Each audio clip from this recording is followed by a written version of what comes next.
சங்கீதம் 58. மௌனமாய் இருக்கிறவர்களே, நீங்கள் மெய்யாய் நீதியை பேசுவீர்களோ? மனுபுத்திரரே, நியாயமாய் தீர்ப்பு செய்வீர்களோ? மனதார நியாயக்கேடு செய்கிறீர்கள்.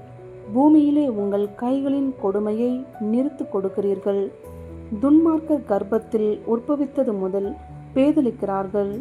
தாயின் வயிற்றிலிருந்து பிறந்தது முதல் பொய் சொல்லி வழித்தப்பி போகிறார்கள்.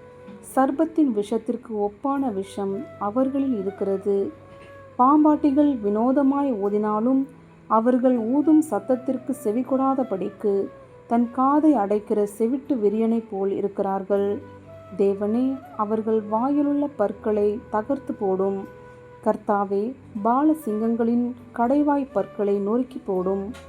கடந்தோடுகிற தண்ணீரைப் போல் அவர்கள் கழிந்து போகட்டும்.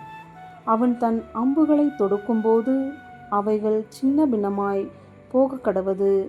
கரைந்து போகிற நத்தையைப் போல் ஒழிந்து போவார்களாக. ஸ்திரீயின் முத்திரா பிண்டத்தைப் போல் சூரியனை காணாதிருப்பார்களாக. முள் நெருப்பினால் உங்கள் பானைகளில் சூடேறும் முன்னே பச்சையானதையும் எரிந்து போனதையும் அவர் சுழல் காற்றினால் அடித்து கொண்டு போவார்கள். பழி வாங்குதலை நீதிமான் காணும்போது மகிழ்வான்.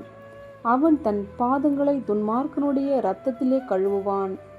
அப்பொழுது மெய்யாய் நீதிமானுக்கு பலன் உண்டென்றும் மெய்யாய் பூமியிலே நியாயம் செய்கிற தேவன் உண்டென்றும் மனுஷன் சொல்லுவான்.